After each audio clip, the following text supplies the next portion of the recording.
Dear students, we are going to discuss this is semester 4, that is study paper, and these are the course objective. Now, Unit 1, G. Kalyan Rao, Ambedkar's Annihilation of Caste. Unit 2, Baby Kamble, The Prison We Broke. So now I am covering this text because you will find lot of videos are there on Shamila again. Baby Kamble, The Prison We Broke. This you please note down the syllabus, and this book is, you will find it online also in a soft copy. Most of the units I have covered today.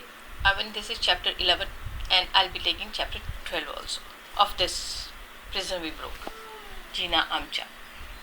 Now many of the students from outside Delhi, they write me often that why don't you make video in Hindi?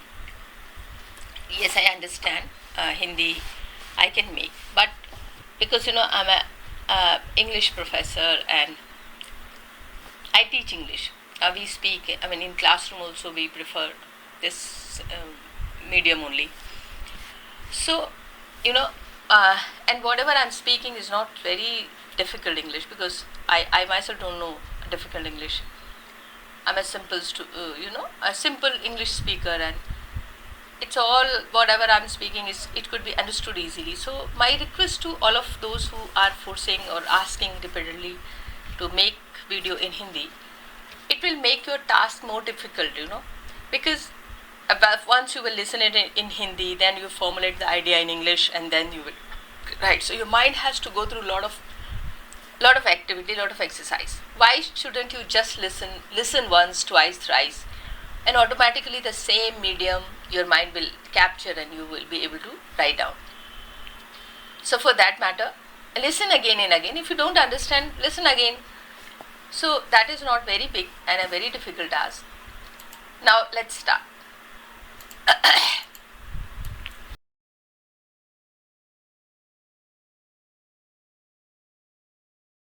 I made a firm resolve at a young age to lead my life according to the path sketched by Dr. Babasaheb Ambedkar, the light of my life. His principles have exercised a strong influence on me. However, there were other things that influenced me as well. Cinema, for instance. A man called Gabu Kothari set up the first cinema hall in Faltan. The first film he screened was Sant Tukaram, based on the life of famous Marathi Sant Tukaram. A ticket cost 1 anna. The hall was nothing but an enclosure with bamboo walls.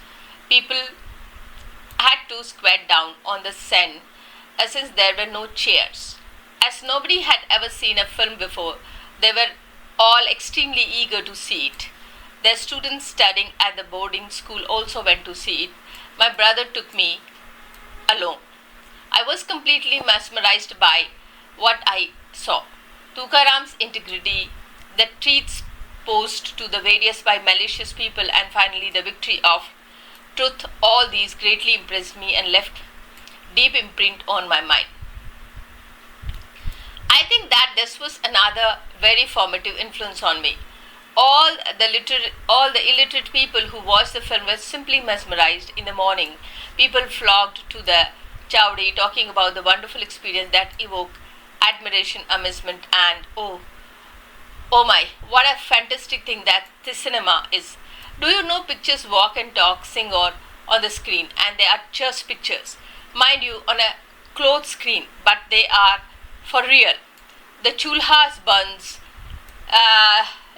Jijabai pats bhakri, and when Atyaka weeps, you can see tears streaming down her face. Just like it is reality fantastic. It's simply fantastic. Then the man who made the film is simply great. They would not get tired of praising the film. Sant Tukaram was followed by the yet another film, Sati Savitri. Now we were no longer children. We were young girls on the threshold of youth and marriageable age. When we saw Sati Savitri on screen, some of the strength and willpower lying dominant with us were awakened. There was now a new determination in our hearts. Even in the Savitri's life left a deep impact on my mind, such as Savitri pulling her husband's cart, braving the storm, stopping sun from shining, the sheer grit with which she challenged her destiny and above all, her ability to face life's adversities. I wanted to be as strong as Savitri. Let people say what they want. This movie was one of the main factors that changed my life. Through my eye used to teach me many things. Though my eye used to teach me many things, and I was basically my father's daughter. I must have had more of my father in me. My father's words were always like elixir to me. Even today, words are treasured in the innermost depth of my heart. He always used to tell me, never accumulate wealth. How long will it last? It is earth that gives us everything, and it is earth that takes it all back. Therefore, nothing you can claim as your own. God has given us great gift, our mind. It is your duty to make the mind generous. Real wealth that doesn't come money lying in offerings. Dignity is far more important than wealth. That's what makes you a self-respecting human. Real life respect doesn't come from wealth. You must work, but not for gathering wealth. A work for survival, for dignity. No man crave for more than what is needed for survival. How much does one need for survival? And anyway, if one get a bellyful, it's enough. It's enough for the day. It's enough for the life. My father believed very strongly that our children should not become liars, because he felt that lawyers would do anything for money. His words echo in my heart to this day. When my eldest son passed his matriculation examination, all of us sat together to discuss the field in which he should choose to make his career. My husband immediately said he wanted our son to be a lawyer. I was shocked. In front of my son, I reminded him what my father has always felt about lawyer, police officers and commissioner agents, and how we had decided to make our children lawyers. When we began to discuss other points, my son suddenly said that he wanted to go into an agriculture college. Both my husband and I agreed immediately and enrolled him in an agriculture college. I have never worshipped Ambedkar with a sandalwood paste and flowers and dhoop stick. I have never made a public display of my reverence for him. I worshipped instead the principles he stood. I have had to face several adversities in my life, and I fought those bravely with the weapons of Shila and Sattva. I have remained happy in my poverty because I managed to keep my family on the true path. Everybody in my family followed the path of the righteousness. My husband is untouched by corrupt ways of the world. This gives me a sense of fulfillment. It is wrong to say that young minds are shaped well only if their environment is good. Many people believe that culture can be imbibed only from the educated, rich and intelligent people. I can confidently tell you from my experience that it is not true. My house is located in an environment where all kinds of awful things happen all the time, but that does not affect us at all. It is not necessary to live in the distinguished environment for one to be cultural and civilized. These are qualities you must have in your blood. Why did Ambedkar convert to Buddhism? Buddhism means good character. The person preach Buddhism has to be morally upright and lead a virtuous and uncorrupted life. Advice from the pure tongue, such as Dalit Sant Chokhamela, will transform millions of the followers of the Bhima into pure being. The aim is to serve Mother India. That is why Dr. Ambedkar introduced Buddhist philosophy as a path of the true and righteousness. Before him, millions of our people had broken their heads against the stone steps of the temple, trying to reach their voices to God, and who would not hear them. Generations after generation gave birth to children only to see them turn to dust. The Creator gave us human form and sent us down to earth and abandoned us. How he was at least bothered about what happened to us. He turned blind eyes to the going of our world. It was our Bhima who finally breathed life into lifeless statues. That is the people of our community. It was he who lighted a lamp in each heart and brought light to our dark lives. He is far far greater to us than the maker of the universe. Was there anything that he did not do for us? First, he gave us a life, then made us human beings. First need of the human being is to education. He made it possible for us to receive education.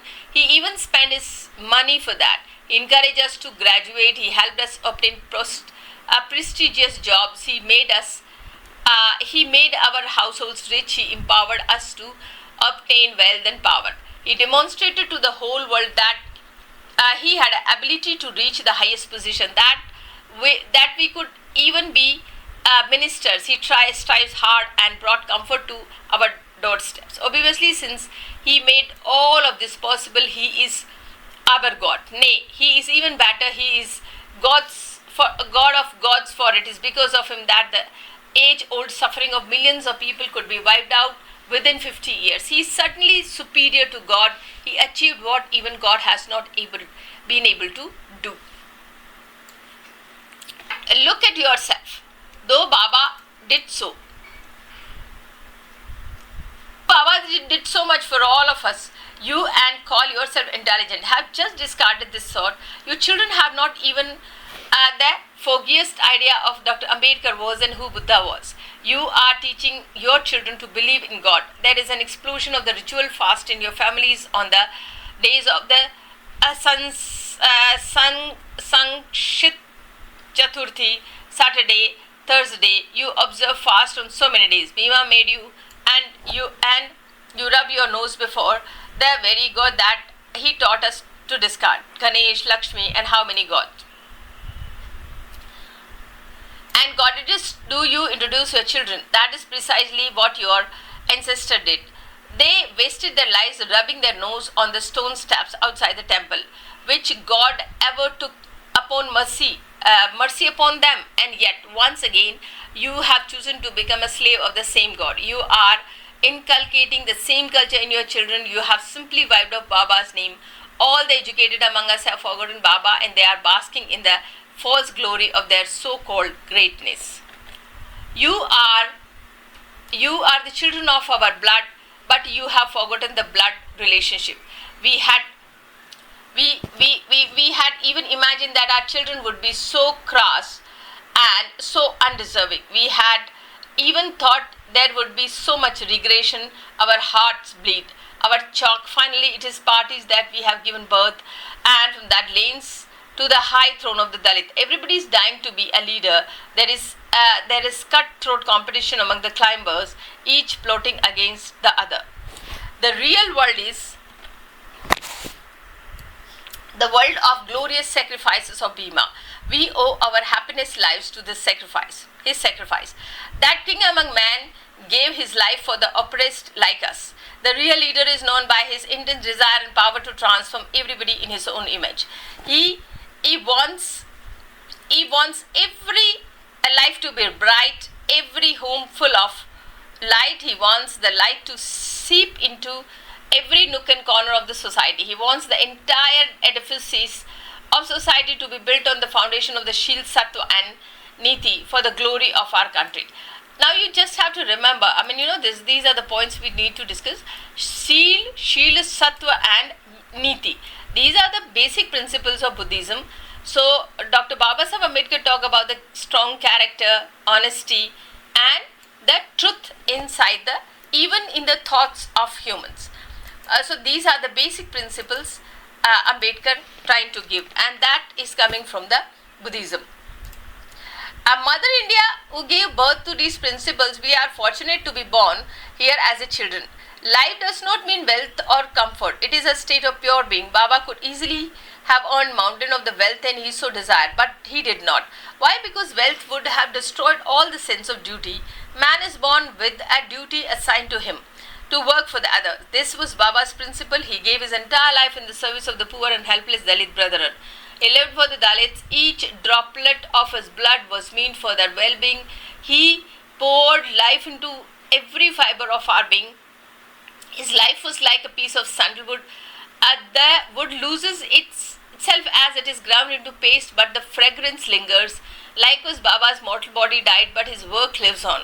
and it will remain forever. His spirit too will last forever. His name will continue to live as long as the sun and the moon are in the sky. His words are eternal. They have conquered death. So this is, this language is so simple. What else you expect me to do? Do you think that I need to translate it or speak it in Hindi? This is easy enough. The one lesson that we must learn from Baba's life is that we must serve others. Baba was like the sun. We can at least try to be like the fireflies. We too can shine and give some light to the others. We can we not? We may not be able to work for 40 hours a day, but little time out of our busy schedule is not too much to expect. It is, friends, you may be busy for 6 days a week with your own work, that without giving a half day each work for the poor. Believe me, you will achieve a lot. If all educated people show a little sympathy for the weak, it will be great service to the society. Those weakening will receive a new breath of life. They will be able to take at least a few faltering steps ahead. All you need is a little support. We need therefore a group of the intellectuals educated to the task of pulling out these helpless people from the mire of poverty. It is our duty to ignite new spark in the community that has benefited of all life. Today we live in bungalows. You have wives who are educated. Your children are graduated, and you have occupied high position in the society. You are going to continue the tradition of the fighting of the human values and rights of the downtrodden. So life is of the same quality as a life lead in heaven. Did our people ever enjoy such a life? Because before Ambedkar movement, before Buddha's movement, Jyotiba Phule and others, Renaissance movement in India, the condition of the untouchable was beyond even imagination, and they were not considered even humans.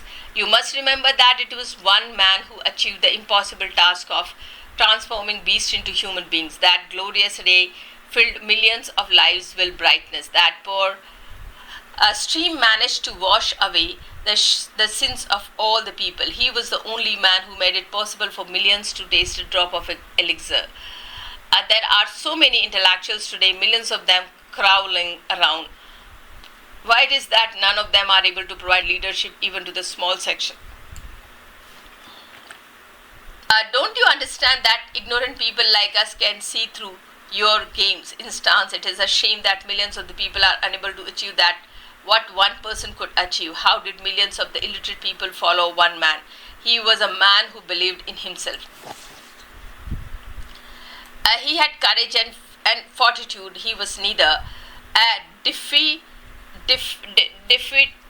nor an escapist. His words had the sharp edge of Vajra. Nobody could seal his lips with bribe. He had fire coursing through his veins. He had iron in his soul. He never changed his position, nor did he ever compromise his principles of selfish again. Money, prosperity, fame, nothing could tempt him. He understood the time. Whims and fancies did not sway him. His heart was soft and tender, full of love for the downtrodden. He never sacrificed helpless people for his own selfish motive. His character was spotlessly clear, without any blemishes. What about us? Our dark settlements do not have even an iota of clean space. There is a world of difference between him and us.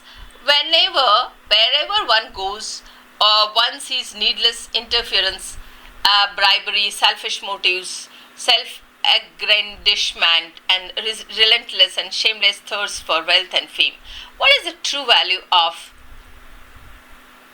bungalow or car? Are they more significant than human beings? Are martial things like God, diamonds, and gems are important than material things like gold, diamond, and gems are more important than living beings?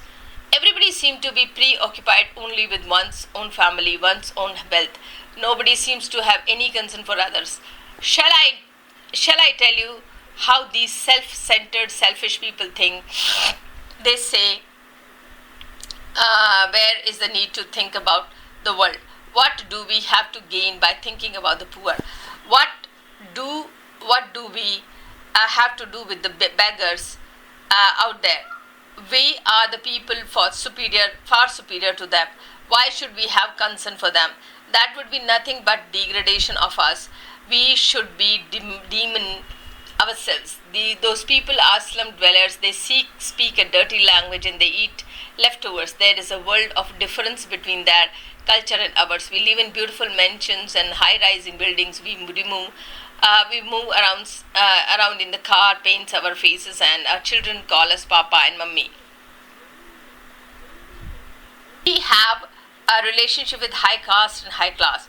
We have assimilated ourselves into the higher culture. We worship the idols of the Ram and Sita, pray to Maruti and Ganpati, apply to black mark between the eyebrows like a high caste, and make our children recite evening prayers like Shubham Karoti. We teach our children how to sing praise of Hindi gods and goddesses and how to worship them. In short, we claim that we have reached the pinnacle of culture.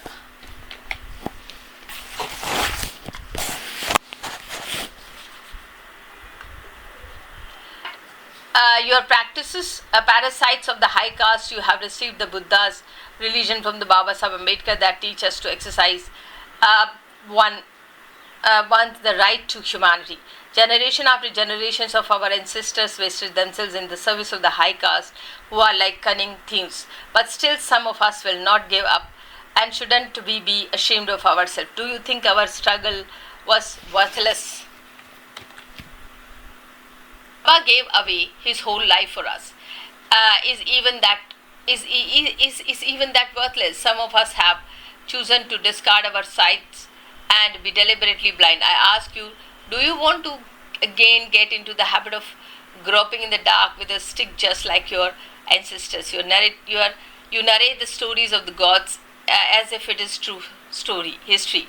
The high caste tribe very hard to keep alive the stories from the Ramayana and Mahabharata in a mind of young generation. They impress the young minds of the children and stories from the Puranas. But look at yourself. You have forgotten real history.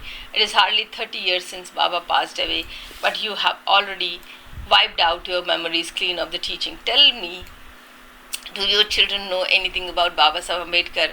Do you know the teachings of the Buddha? And do you have the guts to sing in the praise of your religion, your Baba?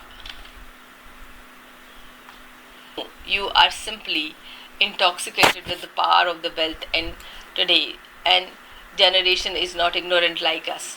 We were too scared to give us up old customs. There was tremendous pressure upon us. Suddenly the time changed, and we had never even imagined that the country would progress so much. We did not listen to the footsteps of time, and we never imagined that our children would scale such height of the success. We were not human being then. We were alive only because our eyes moved to in their rockets. Sockets. Otherwise, we were merely skeleton without any life in us. But when Baba came, new spark live in us. The flame of the Bhima started burning in our heart, and we began to talk. And we became conscious that we are two human beings. Our eyes began to see, and our ears listened. Blood started coursing through our veins, and we got ready to fight soldiers. The struggle yielded us and education and religion of the Buddha. By giving this religion, Baba let us back the lap of our real mother, and whom we have stayed so far. What more could a father give to his children? What more do you want? Whatever wealth he had, he left it for us. We have cherished this treasure. We have to use it as well. Today, many of our daughters and daughter-in-laws are graduated, and they are 100 times more superior to ignorant women like us. Even if their husbands forget father's glory of their so-called greatness, it is duty to reprimand their husbands. They should tell us that remember what you are today solely because of Baba Sahib Ambedkar. This life of luxury has been possible if you become him, and but for him you would have to spend your life in some hut and earthen pots, with earthen pots. Have been begging around for food and biting carcasses to fight the pangs of the hunger, and what would have been the state of our children, dressed in a rags and willing some dark corner of a cry together. They would have served the uh, high caste days and nights, being flogged for some small mistakes, and they would have to survive on flogging than on the food. The monopoly over leftover from the high caste houses would be yours, and it was our Bhima who rescued you from the terrible fate. He showed us this golden day. You must fold your hands to this great man's self-sacrificing soul, and introduce him to our children. He had made us what we are now. He had made this new life for us. It is to him that we owe our present prosperity. Last part. It is the duty of educated women to impress this upon their younger children. They should portray this in the poems and teach them to their children. Though all our programs, we must portray the lives of the Bhima and Buddha. We must see it to our children and imbibe the principles of the Buddhist religion. Then alone we shall be able to call ourselves the children of Bhima. Character, truth, and morality are the essence of our constitution. Character is the pillar of this constitution. Truth is its roof, and morality is its foundation. This is the home of humanity. This is our house decorated with these three jewels. Baba wanted it to be the residence of entire human race. If the whole of the human race reached the path of these principles, the only sky would be the limit of the mother of India. What do I have, Bhima? What can I offer to you? Except for flowers, you gave the voices to our suffering soul. Each flower that I offer is nothing but a burning grief, with the tears flowing from my eyes. I wash your feet. The fire raging in my heart has ignited this flame, and through the flickering of these flames, all I see is Buddha and Bhima. A 7th century Marathi saint Tukaram was born in Kunbi caste and belonged to the Avarkari sect, and he is for the radical critique of the oppressive Brahmanical tradition. Chokha Mela was 14th century saint poet and from Mahar caste, and devoted a god Vitthal at Pandharpur, and he was greatly influenced by Namdev, the Avarkari poet from the Tailor caste, and he has composed many abhangas, and he has been described as the first Dalit poet.